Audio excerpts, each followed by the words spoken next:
In this video, we're going to get an update on the 2026 Senate map based on the current prediction market. You could use Polymarket, you could use Kelshi. I've used them before, but for this one, we're going to try to use Predicted. And the way it works is if one side or the other has at least a 60% advantage, it's going to go safe. 30 to 59 is likely. 10 to 29 is leans. Anything single digits is going to be a tilt rating. So Republicans looking to hold here, Dems looking for some flips to regain control. And remember, some of these ratings are borderline and they could change in a hurry. Now let's start with the safe states. Again, at least a 60% advantage for one side or the other. First for the Dems, we've got Oregon, Colorado, New Mexico, Minnesota, Illinois. Then on the East Coast, it's the open seat in New Hampshire, Massachusetts, Rhode Island, New Jersey, Delaware, Virginia, and the last state where it's overwhelming here for the Dems is Georgia. It's not as overwhelming as a state like Rhode Island, but John Ossoff right now looks pretty comfortable considering the national environment. Now the safe states for the Republicans. They're going to get Idaho,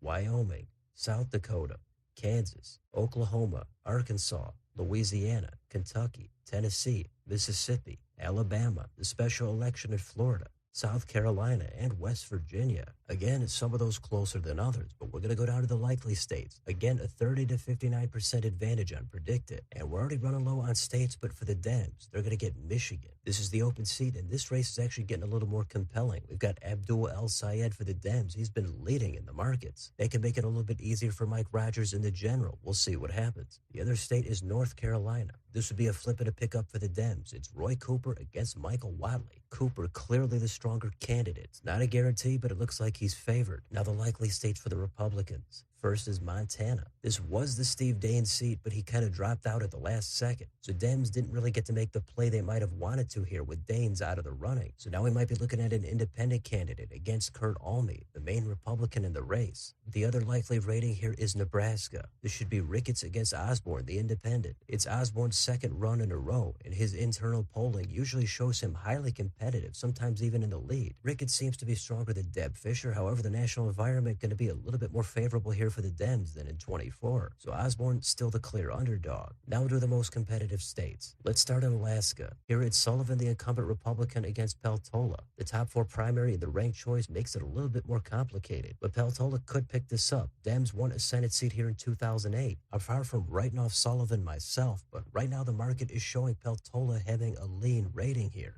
Then we've got Texas. This one is kind of a toss-up. It might depend on what happens in the runoff. Either way, right now, it was a narrow advantage for the Republicans. They're going to get it by a lean rating. Then in Iowa, it's also going to be a lean rating here for the GOP. Dems have to get through a primary. Meanwhile, it looks like Ashley Hinson is the Republican who's waiting. Then it's Ohio. Here's Husted against Brown, who's also running in his second consecutive Senate election. It's also a special election. The seat is going to be up again in 2 more years. But for right now, it looks like the markets are showing Democrats stand to flip this seat. It's not going to be by a ton, but they're going to get it with a lead rating. The last state is Maine. Looks like now we've got it set between Collins and Plattner. The market right now is showing Plattner with a little bit of an advantage. It's not overwhelming, but he's going to get it with a lead rating. It's borderline likely, but it's going to be leans. So that's the final map. Dems come out with 51 seats, Republicans 49. That's a majority there for the Dems. They're going to flip North Carolina, Maine, Ohio, and Alaska. They're also close in Texas and Iowa. Republicans here are really in pure defensive mode. Their best bet is going to be to flip a seat in Georgia or Michigan, but those look like they're not really on the table as of right now. And these ratings aren't really the margins. It doesn't mean that Ossoff is going to win Georgia by over 10%.